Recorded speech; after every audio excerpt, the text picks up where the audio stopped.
Hello students, आज हम लोग क्लास 11th की ऑनलाइन क्लासेस शुरू कर रहे हैं।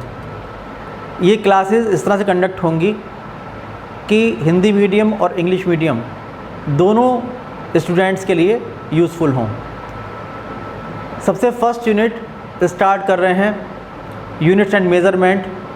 आप जानते हैं कि फ़िज़िक्स एक ऐसी साइंस है, साइंस की एक ऐसी ब्रांच है जिसमें मेज़रमेंट एसेंशियल चीज़ है। आपको हर बार हर न्यूमेरिकल प्रॉब्लम में मेज़रमेंट करना होगा। मेज़रमेंट के लिए आपने पढ़ रखा होगा 9th क्लास में कि हम लोग सबसे पहले सिलेक्शन करते हैं एक यूनिट का। जिस फिज़िकल क्वांटिटी का मेज़रमेंट करना है उस क्वांटिटी का एक स्टैंडर्ड वैल्यू ली जाती है जिसको हम यूनिट कहते हैं। जैसे मान लीजिए कि अगर आप लोगों को लेंथ का मेज़रमेंट करना है, आपके पास एक रॉड है, ये एक रॉड है यहाँ रखी हुई है। अब आप लोगों को इस रॉड की लेंथ का मेज़रमेंट करना है, तो सबसे पहला सिलेक्शन हमारा होगा कि हम एक स्टैंडर्ड लेंथ चूज़ करेंगे। जो स्टैंडर्ड लेंथ आपने चूज़ करी, सपोज़ ये है, ये 1 मीटर। फिर आप देखेंगे कि 1 मीटर कितनी बार रिपीट हो रहा है उस लेंथ में, 1 2 3 4 5। अगर जो स्टैंडर्ड आपने, जिसको आप यूनिट कह रहे हैं, अगर आपने वो चूज़ कर लिया है तो मेज़र की जाने वाली फ़िज़िकल क्वांटिटी में वो यूनिट अपने आप को कितनी बार रिपीट कर रहा है। जैसे मैंने मान लिया कि जो मीटर था उसने अपने आप को 5 टाइम्स रिपीट किया उस लेंथ में, तो उस रॉड की जो लेंथ हो गई वो हो गई 5 मीटर, यानी मीटर ने अपने आप को 5 टाइम्स रिपीट कर लिया है। इस तरह से लेंथ का मेज़रमेंट होता है। ऐसे ही मास का मेज़रमेंट, आपने एक स्टैंडर्ड मास चूज़ कर लिया, आपने कहा 1 किलोग्राम वेट, और किसी भी बॉडी का जो मास है सपोज़ वो 10 किलोग्राम है, तो आप लोगों को जो आपके पास बैलेंस होगा उसमें आप लोग एक तरफ रखेंगे वो ऑब्जेक्ट, और एक तरफ वो 1 किलोग्राम के जो आपने यूनिट्स चूज़ किए हैं वो 10 आपको रखने पड़ेंगे। वो 10 टाइम्स अपने आप को रिपीट करेगा, तो उसका मास जो होगा वो 10 किलोग्राम हो जाएगा। आपको हर इंस्टेंट पर मेज़रमेंट करना होता है फ़िज़िक्स में। जैसे मान लीजिए, देखिए मैं आपको एग्जांपल दे बताता हूँ।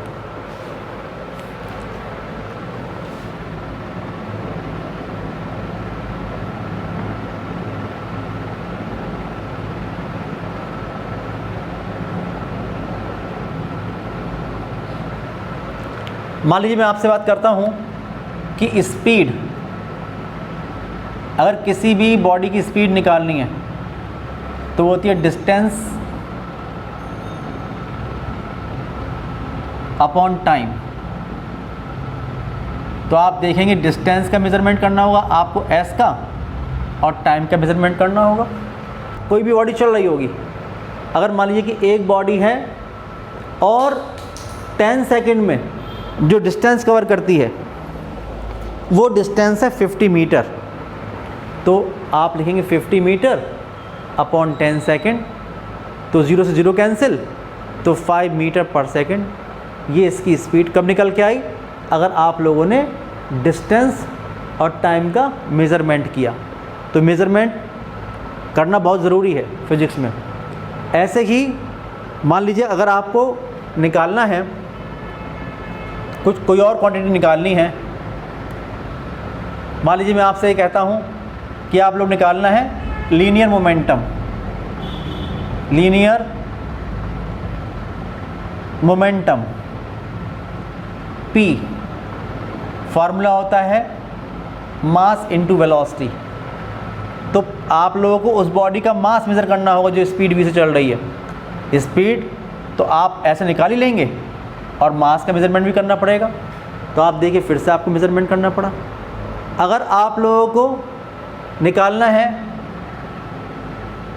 कि एरिया कितना है, तो आप जानते हैं एरिया जो होता है लेंथ इनटू ब्रेथ। तो आपको अगर मान लीजिए इस बोर्ड का एरिया मेज़र करना है तो आपको इसकी लेंथ और फिर इसकी ब्रेथ, इसका मेज़रमेंट करना पड़ेगा, तो आपका एरिया आ जाएगा। तो आपको देखिए हर इंस्टेंट पर मेज़रमेंट करना है। अगर हम बात करते हैं इक्वेशन ऑफ मोशन की, तो equations of motion equations of motion, v is equal to U plus A T, S is equal to U T plus half A T square, V square is equal to U square plus 2as। तो आप देखेंगे कि अगर आपको final velocity निकालनी है, displacement कितना होगा, टोटल डिस्टेंस कवर्ड कितनी होगी, वो निकालनी है, या ये इक्वेशन अप्लाई करनी है, तो आप देखेंगे आपको जो इनिशियल वेलोसिटी है उसका मेज़रमेंट करना पड़ेगा। कैसे करना पड़ेगा? इस तरह से आपको कितना एक्सेलरेशन है ये पता होना चाहिए, यानी कि a is equal to delta V upon delta T, the rate of change of speed या the rate of change of velocity, that is called acceleration. तो कितना चेंज हुआ स्पीड में, इसका मेज़रमेंट करना पड़ेगा। कितने टाइम में चेंज हुआ, टाइम कितना लगा, टी कितना लगा, उसका मेज़रमेंट करना पड़ेगा। तो आप देखिए कि जब तक आप मेज़रमेंट नहीं करेंगे तब तक आप फिज़िक्स को कर नहीं सकते। इसलिए फ़िज़िक्स में मेज़रमेंट एक एसेंशियल चीज़ है, वो आपको करनी ही पड़ेगी। तो इस तरह से हम मेज़रमेंट करते हैं। लेकिन मेज़रमेंट में जो मेज़र्ड फिज़िकल क्वांटिटी है, अगर हम उसकी बात करें तो उस मेज़रमेंट में दो चीज़ें होती हैं। मैंने आपसे कहा कि अगर एक लेंथ का मेज़रमेंट किया और जो लेंथ का मेज़रमेंट किया वो किया 5 मीटर, तो आप देखें उसमें दो चीज़ें हैं, 5 और मीटर। तो 5 जो है वो उसकी न्यूमेरिकल वैल्यू है, और जो मीटर है वो यूनिट है कि आपने किस यूनिट में लेंथ का मेज़रमेंट किया है। आप लेंथ का मेज़रमेंट तो बहुत सारी यूनिट्स में कर सकते हैं, सेंटीमीटर में कर सकते हैं, किलोमीटर में कर सकते हैं, मिलीमीटर में कर सकते हैं, एंगस्ट्रॉम में कर सकते हैं, तो बहुत सारी यूनिट्स हैं। तो आपने कौन सी यूनिट चूज़ की है, इसलिए वहाँ पर निकल के आ रहा है 5 मीटर। तो जैसा कि मैंने आपको बताया कि वहाँ पर जो एक स्टैंडर्ड यूनिट आपने चूज़ किया 1 मीटर, उसने उस लेंथ में अपने आप को 5 टाइम्स रिपीट किया था, इसलिए आप कह सकते हैं कि उसकी लेंथ जो थी वो 5 मीटर थी। तो मैं रिलेशन बता रहा हूँ कि न्यूमेरिकल वैल्यू और यूनिट में क्या रिलेशनशिप होती है। तो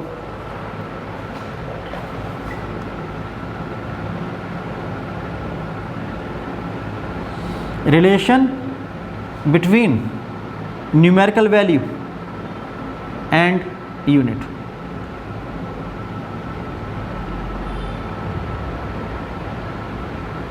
ये समझिए। अब मैंने आपसे ये कहा कि भाई आपके पास ये एक लेंथ है, ये एक लेंथ था,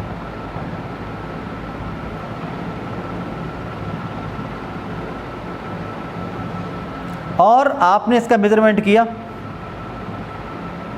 तो आपने देखा 5 मीटर इसकी लेंथ आपने मेज़र करी, तो जो लेंथ निकल के आई L इज इक्वल टू ये आती है 5 मीटर, ये निकल के आती है।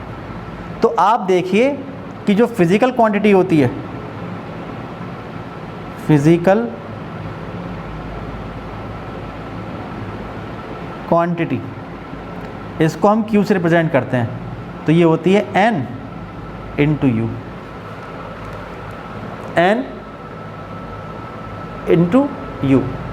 N का मतलब न्यूमेरिकल वैल्यू, जो N है इसका मतलब है न्यूमेरिकल वैल्यू,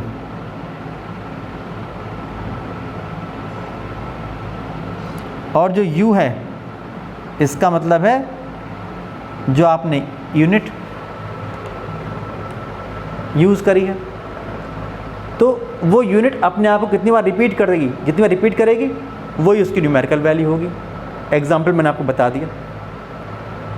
अब अगर मान लीजिए कि आपके पास दो सिस्टम हैं, सिस्टम बहुत सारे हो सकते हैं, फिर भी हम ये मानते हैं कि एक बार एम के सिस्टम था, एक बार सीजर सिस्टम है। तो अब आप देखिए कि इसी लेंथ के मेज़रमेंट में जो इसकी लेंथ थी L, ये जो इसकी लेंथ थी L, इसका मेज़रमेंट हम दो यूनिट में कर रहे हैं, दो सिस्टम में कर रहे हैं, system first and system second.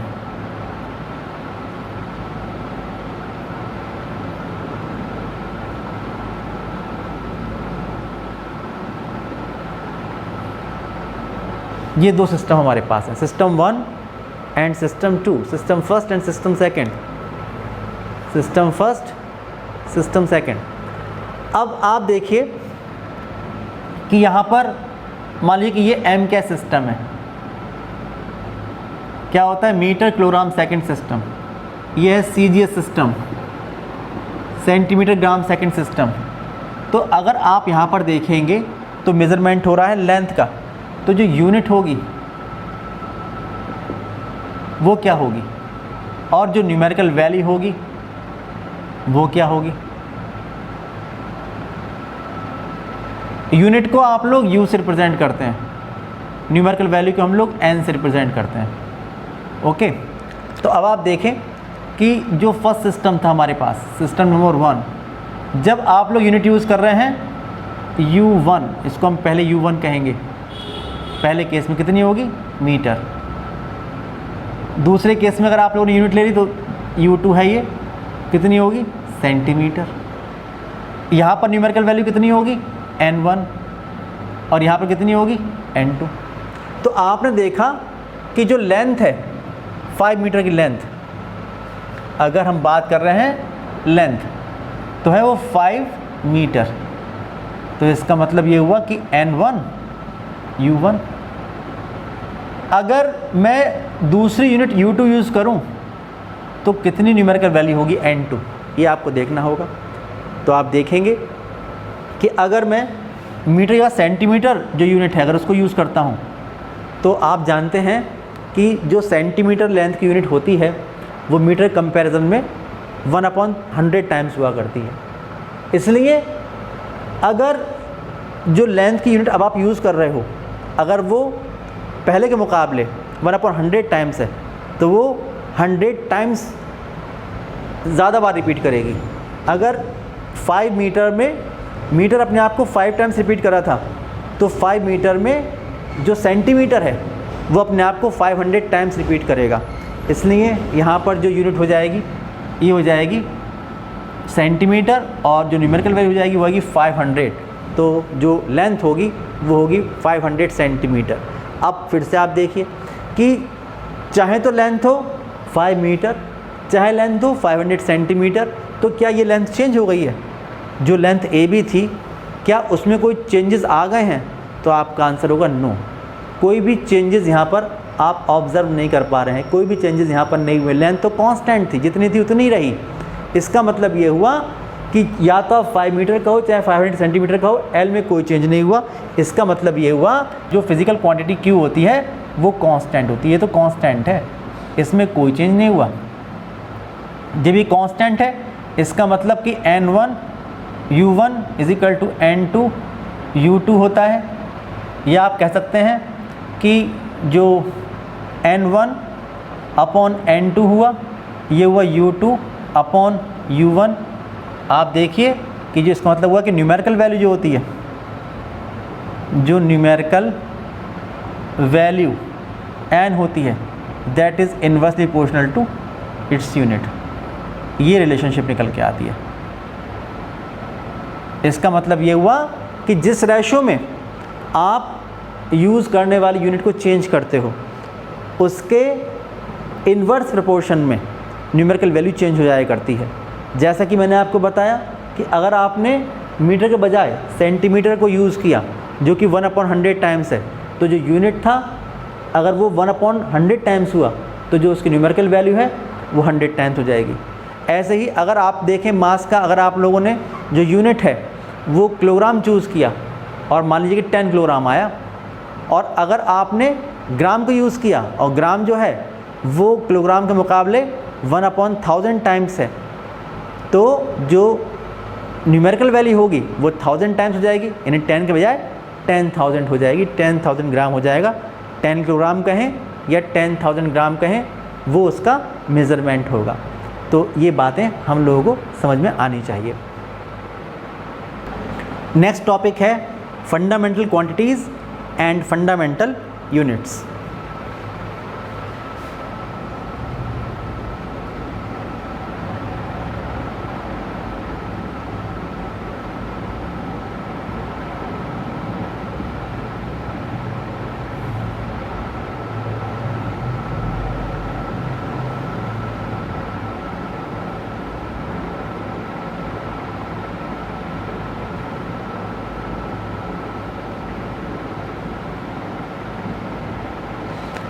देखिए ऐसा होता है कि फ़िज़िक्स में जो फिज़िकल क्वांटिटीज़ हैं वो तो बहुत ज़्यादा हैं, वो इतनी ज़्यादा हैं कि आप उनको याद ही नहीं रख सकते हो।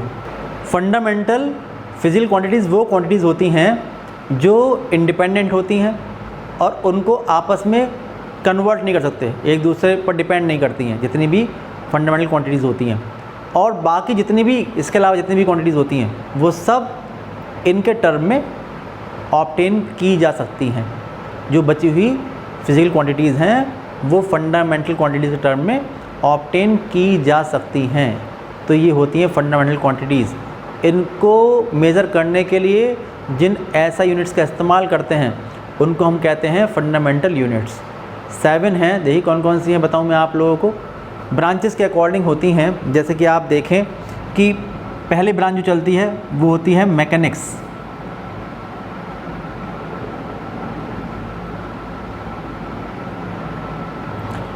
तो मैकेनिक्स में शुरू की 3 जो होंगी ये मैकेनिक्स में होती हैं।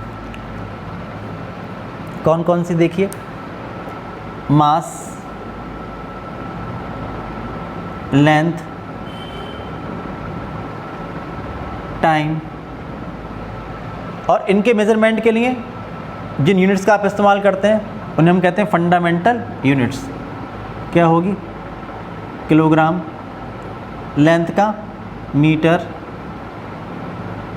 टाइम का सेकंड, ये होता है। फिर उसके बाद इलेक्ट्रिसिटी में इलेक्ट्रिक करंट,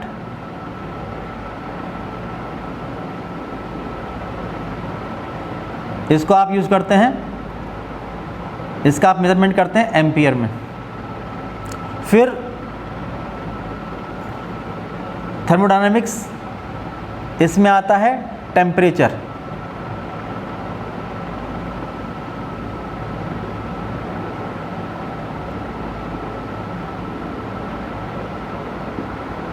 इसको आप मेज़र करते हैं केल्विन में। उसके बाद है ल्यूमिनस इंटेंसिटी ऑप्टिक्स में।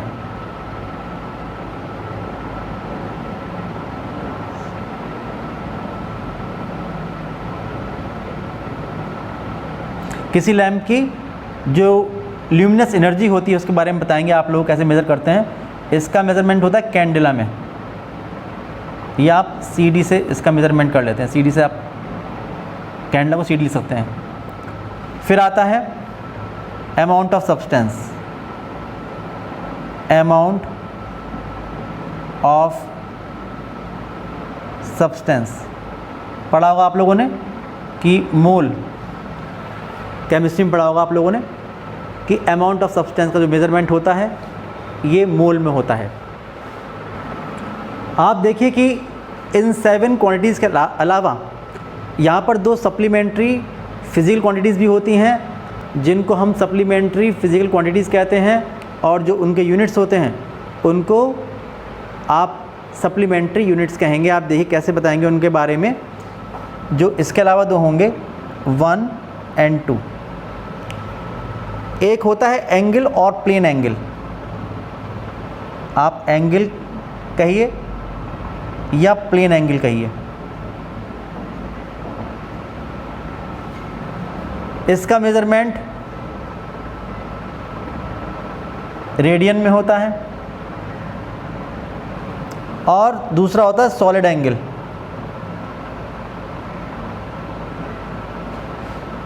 इसका मेज़रमेंट जो होता है वो स्टेरेडियन में होता है।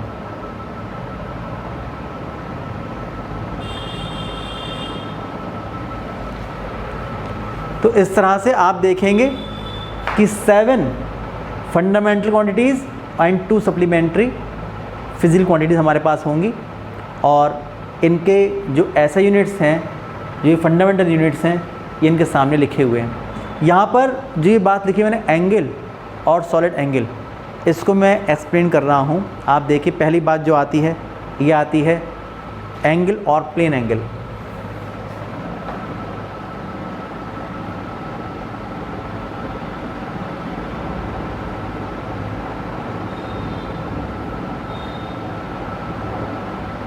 इसको हम डेल्टा थीटा से रिप्रेजेंट करते हैं। एंगल और प्लेन एंगल। आप देखते होंगे कि कहीं पर भी ये दो लाइंस आपने ड्रॉ की हुई हैं, इनके बीच ये जो बन रहा है ये है प्लेन एंगल। या ये भी हो सकता है कि ये दो लाइन ना हो बल्कि दो प्लेन हो। अगर ये दो प्लेन हैं तो उनके प्लेन के बीच में जो एंगल बनेगा ये प्लेन भी हो सकते हैं, तो इनके बीच जो ये एंगल बनेगा ये भी हो सकता है कि ये एंगल थीटा हो, जिसको हम एंगल या प्लेन एंगल कहेंगे। आप समझिए किस तरह से हम लोग इसको डिफ़ाइन करेंगे। अगर ये एक सर्किल है, 2 डायमेंशनल सर्किल, समझ रहे होंगे। इसमें केवल दो ही एक्सिस होंगी, एक्स एक्सिस और वाई एक्सिस।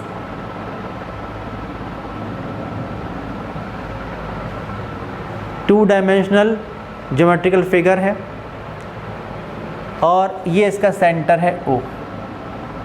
अब आप ये देखें कि अगर कोई भी आर्क जिसकी लेंथ है डेल्टा S, अगर इस आर्क के एंड्स को आप ज्वाइन करते हैं सेंटर से, ये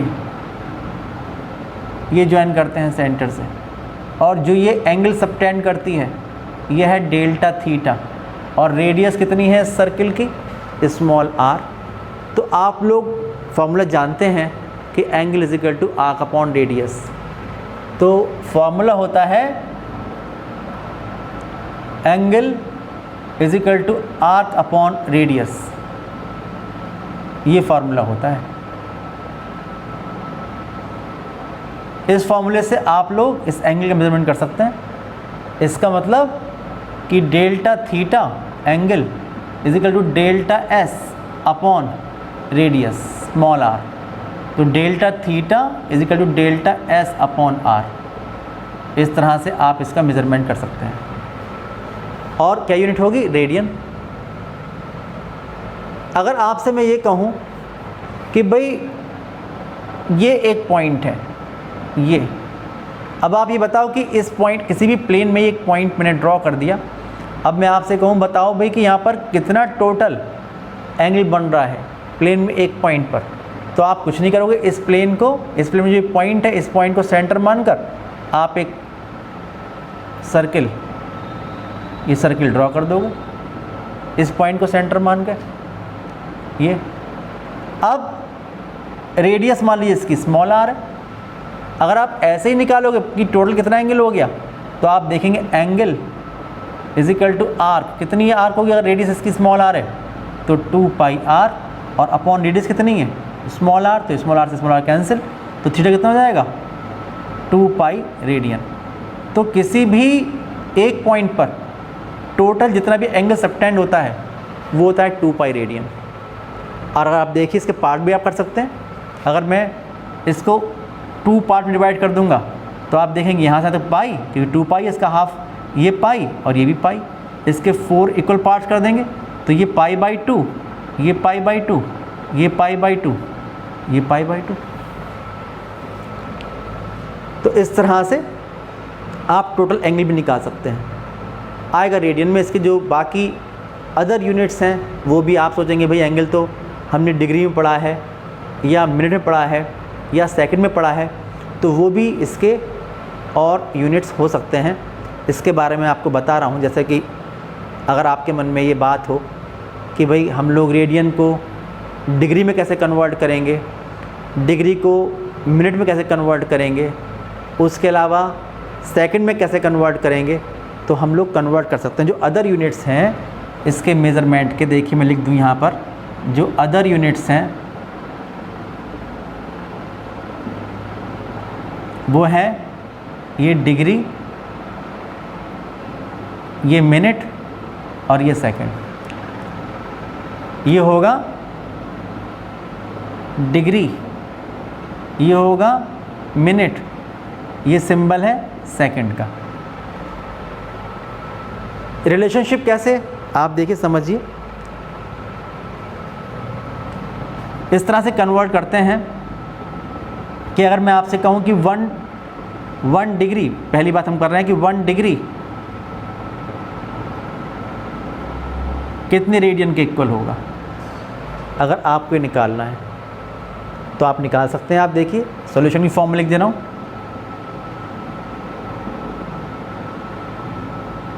तो आप देखिए जो टोटल ये 2 पाई रेडियन बना है एंगल, इसको हम 360 डिग्री भी कह सकते हैं। तो आप लिखेंगे वी नो दैट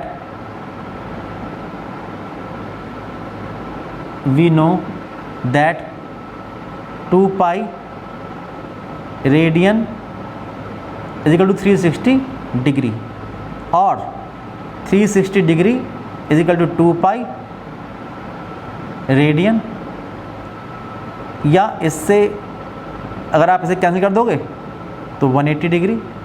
ये भी लिखा होता है कि 180 degree is equal to pi radian, ये भी रिलेशन कहीं लिखा हुआ होता है। तो अगर आपसे 1 डिग्री कितना, तो पाई अपॉन 180 रेडियन, या इसकी वैल्यू पुट 3.14 वैल्यू पुट कर दी अपॉन 180 रेडियन। इस तरह से आप कन्वर्ट कर सकते हो। अगर आपको कन्वर्ट करना हो तो तरीका रहेगा ये कन्वर्ट करने का। न्यूमेरिकल प्रॉब्लम्स में जब आप लोग कन्वर्ट करोगे तो इस मेथड से आप लोग कन्वर्ट कर सकते हो। याद करने की बात नहीं है, समझने की बात है कि इस मेथड से आप लोग कन्वर्ट कर सकते हैं। अब मान लीजिए मैं आपसे दूसरी बात कहूँ,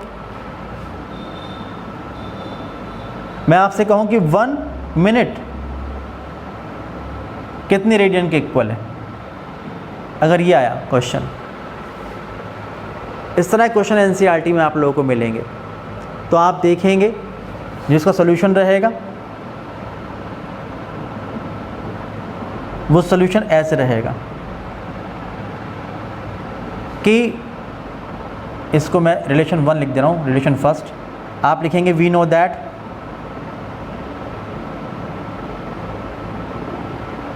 कि 1 degree is equal to 60 minute. ये तो आपको पता होना चाहिए कि जो 1 डिग्री होता है वो 60 मिनट के इक्वल होता है। इट इम्प्लाइज दैट कि 60 minute is equal to 1 degree. 60 minute is equal to 1 degree, एक ही बात है। तो यहाँ से 1 मिनट कितना हो जाएगा, तो आप देखेंगे 1 मिनट, जो 1 मिनट होगा ये होगा 1 अपॉन 60 डिग्री, ये हो जाएगा। और जो 1 डिग्री है ये पाई अपॉन 180 रेडियन के इक्वल आप निकाल चुके हो। तो यूजिंग इक्वेशन फर्स्ट, यहाँ से हो जाएगा कि 1 minute is equal to 1 upon 60 multiply 1 degree हुआ। 1 डिग्री वैल्यू कितनी है, पाई अपॉन 180 रेडियन। इस तरह से आप ये लिख सकते हो। पाई की वैल्यू 3.14 पुट कर सकते हो, तो हो जाएगा 1 minute is equal to 1 upon 60 multiplied by pi upon 180 की जगह पाई गया 3.14 इतना रेडियन हो जाएगा। इस तरह से आप निकाल सकते हो। फिर मान लीजिए मैं आपसे कहूँ कि भाई 1 सेकेंड को कन्वर्ट करिए रेडियन में।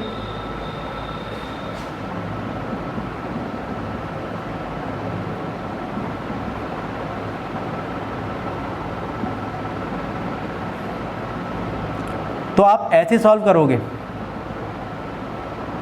आप लिखेंगे कि वी नो दैट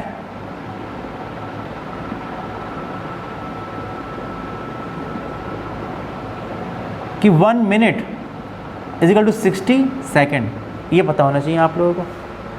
इसलिए जो 60 सेकेंड है ये 1 मिनट के इक्वल हो गया।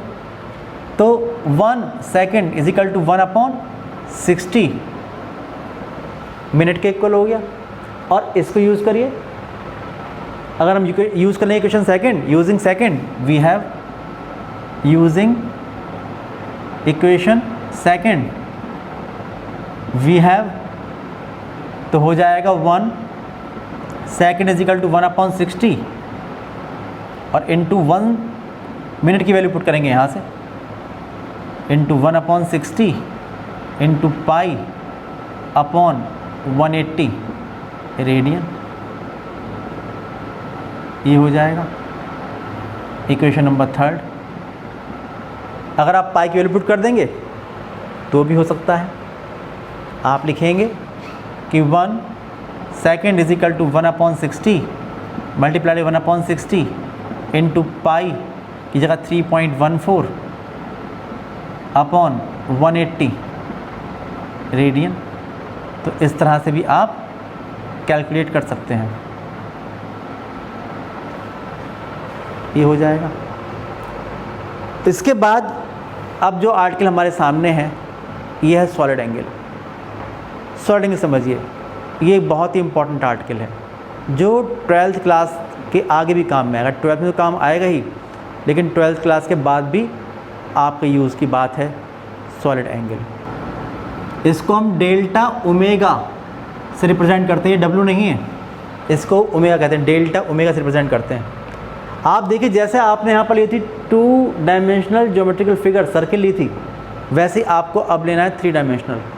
इसका मतलब कि स्फीयर, आपके पास ये 3 डायमेंशनल सिमेट्रिकल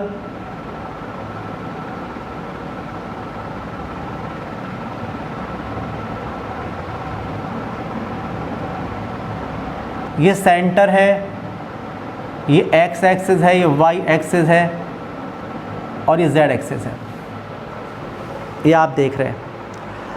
आप सबसे पहले बताऊं मैं आप लोगों को क्या होता है सॉलिड एंगल। आप देखिए कि 3 डायमेंशनल एंगल जो होगा वो होगा सॉलिड एंगल। कैसे?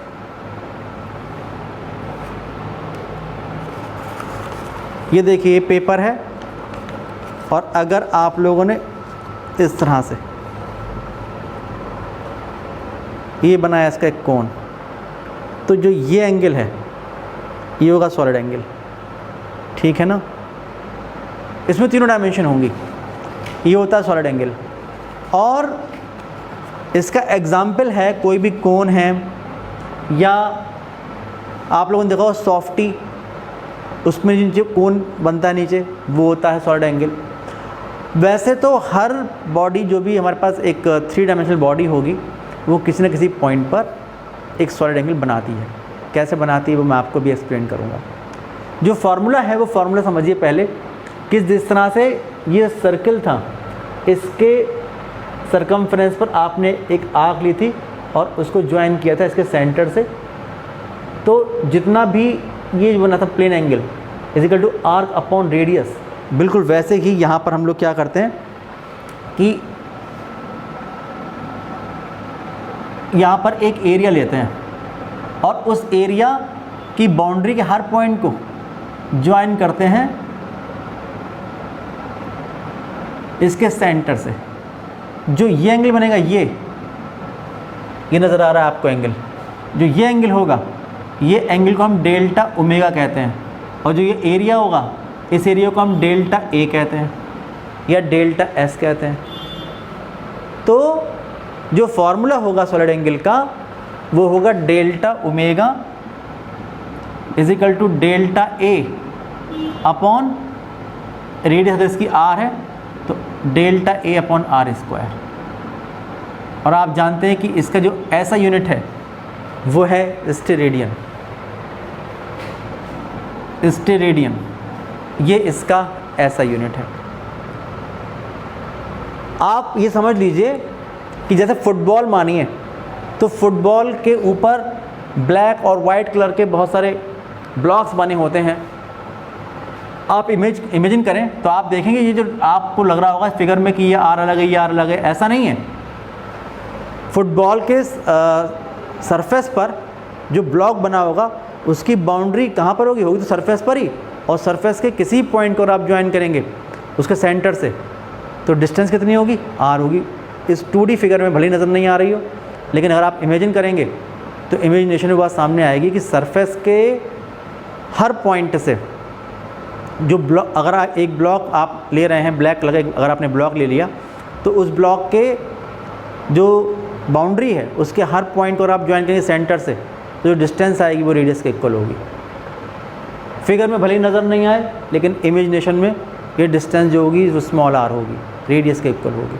तो डेल्टा ए जो भी एरिया है इस ब्लॉक का अपॉन आर स्क्वायर है, जितना भी अगर आप बाउंड्री के हर पॉइंट को ज्वाइन कर देंगे सेंटर से, जो भी एंगल बनेगा सॉलिड एंगल होगा वो, और फार्मूला होगा delta A upon R square. Okay, unit होगी इसकी स्टेरेडियन। अब दूसरी बात करते हैं, जैसे कि अभी आपने निकाला था कि भाई यहाँ पर प्लेन में एक पॉइंट था, तो टोटल कितना प्लेन एंगल बना, तो आपने कहा कि 2 पाई रेडियन बना। तो वैसे ही अगर मैं आपसे कहूँ स्पेस में, अब ये बात यहाँ पर ड्रॉ नहीं कर सकते, ये बात समझने की है कि स्पेस में यहाँ पर मैंने एक पॉइंट लिया, अब मैंने आपसे कहा कि इस पॉइंट पर बताओ कि कितना सॉलिड एंगल बन रहा है। तो जैसे मैंने उस पॉइंट को यहाँ पर लेकर एक सर्किल ड्रॉ कर दिया था, बिल्कुल वैसे ही मैं यहाँ पर एक पॉइंट लूँगा और इस पॉइंट को सेंटर मानकर एक स्फीयर ड्रॉ कर दूँगा। जब स्फीयर ड्रॉ कर दूँगा, क्योंकि यहाँ पर सर्किल लिया था, यहाँ पर स्फीयर लिया था, स्फीयर ड्रॉ कर दूँगा, ये स्फीयर ड्रॉ कर दिया। तो अब फॉर्मूला यूज़ करूँगा, यहाँ पर मैंने ली थी टोटल सरकमफ्रेंस 2 पाई आर और अपॉन आर। तो अब इसी तरीके से यहाँ पर हम निकालेंगे total solid angle, total solid angle at any point in space, तो उसको हम लिखेंगे ओमेगा। तो टोटल एरिया कहेगा, टोटल एरिया उस स्फीयर का, और अपॉन आर स्क्वायर। आप जानते हैं टोटल कितना एरिया होता है, 4 पाई आर स्क्वायर, और अपॉन आर स्क्वायर से आर स्क्वायर कैंसिल, तो ओमेगा इज इक्वल टू 4 पाई, इतना बनता है स्टेरेडियन। ये बनता है टोटल सॉलिड एंगल। अब आप देखिए, फिर से थोड़ी सी इमेजिनेशन की बात है। जैसे कि अगर मैं आपसे कहूँ भाई कि ये पॉइंट है, कितना बन रहा है सॉलिड एंगल, तो आपने कहा कि 4 पाई स्टेरेडियन बन रहा है, 4 पाई स्टेरेडियन टोटल सॉलिड एंगल यहाँ पर बन रहा है। अब मैंने इसको कट कर दिया, एक दीवार खींच दी यहाँ पर, या एक प्लेन ड्रॉ कर दिया, तो ये कितना रह गया, 2 पाई ये रह गया और 2 पाई ये रह गया। फिर मैंने ये करी एक और दीवार या एक और प्लेन इस तरह से ड्रॉ कर दिया, तो ये कितने पार्ट में डिवाइड हो गया, 4 पाई जो था वो 4 इक्वल पार्ट डिवाइड हो गया। जो हमारे पास इस तरह से जो प्लेन रहे, दो प्लेन के बीच में जो एंगल बनेगा वो कितना रहेगा, पाई पाई पाई पाई स्टेरेडियन। और फिर आपने अगर ऐसा भी प्लेन ड्रॉ कर दिया तो उसके 8 इक्वल पार्ट्स हो गए, pi by 2 pi by 2 pi by 2 pi by 2 के 8 पार्ट हो गए, इतने स्टेरेडियन। अगर ऐसे समझ नहीं पाए तो ऐसे समझिए कि मान लीजिए कि एक प्लेट है, प्लेट में रखा है एक रसगुल्ला आपके सामने। अब अगर आपसे कहा जाए जो रसगुल्ला रखा हुआ है वो अपने सेंटर पर कितना सॉलिड एंगल सबटेंड कर रहा है, तो आप जानते हैं कि टोटल उसका एरिया जो है 4 पाई आर स्क्वायर और अपॉन आर स्क्वायर, तो 4 पाई बना रहा है। अब अगर मैं उस रसगुल्ले को ऐसे कट कर दूं बीच में से, तो दो फ्लैट सरफेस आए, एक फ्लैट सरफेस ये, एक फ्लैट सरफेस ये, ऐसे दो इसमें डिवाइड हो गया ना। तो ये कितना हुआ, 2 पाई स्टेरेडियन ये, 2 पाई स्टेरेडियन ये। फिर आप मिला लीजिए, फिर आपने एक बार कट किया ऐसे, एक बार कट किया ऐसे।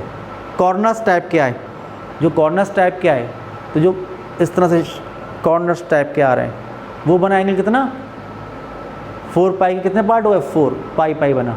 फिर मिला लीजिए रसगुल्ले को, एक बार काटिए ऐसे, एक बार काटिए ऐसे, और फिर एक बार काटिए ऐसे, तो वो जो रसगुल्ला था वो 8 इक्वल पार्ट में डिवाइड हो गया। अब जो कॉर्नर्स नज़र आते हैं, जैसे कमरे में कोने देखते हो आप लोग, वैसे ही कोने से निकले हुए नज़र आएंगे उसके, और वो जो सॉलिड एंगल बनेगा वो बनेगा कितना, पाई अपॉन 2, क्योंकि आप देखिए 4 पाई था वो 8 पार्ट में डिवाइड हो गया, तो 4 पाई अपॉन 8 यानी पाई अपॉन 2 स्टेरेडियन हर पार्ट का सॉलिड एंगल होगा। तो इस तरह से फिजिक्स में अभी आज स्टार्ट किया हम लोगों ने, तो बहुत सी बातें ऐसी हैं कि जहाँ पर आप लोगों को इमेजिनेशन की ज़रूरत पड़ेगी, आपको इमेजिन करना पड़ेगा, और जिसकी जितनी इमेजिनेशन पावर ज़्यादा स्ट्रॉन्ग होगी वो उतना ही जल्दी किसी बात को समझ पाएगा, इसलिए आप इमेजिन करने की कोशिश कीजिएगा। और मैंने यूनिट 1 स्टार्ट करी है, इसके बाद की जो यूनिट्स होंगी उसमें हम लोग अभी ड्राइव यूनिट्स की बात करेंगे। उसके बाद फिर जितनी भी मैंने आपको ये बातें बताई हैं, mass, length, time, electric current, thermodynamic temperature, luminous intensity, amount of substance, ये तो मैंने बता ही दिया। इनके बारे में बताऊंगा, इनकी रेंज बताऊंगा, फिर डायमेंशन पर आएंगे। उसके बाद डायमेंशन एनालिसिस को डिस्कस करेंगे और फिर ये यूनिट ख़त्म हो जाएगी। अभी समय लगेगा, तो आप लोग ढंग से उसको याद करते रहिएगा, पढ़ते रहिएगा। और कोई प्रॉब्लम हो तो कमेंट में आप लिखिएगा, वो प्रॉब्लम आपकी सॉल्व करेंगे।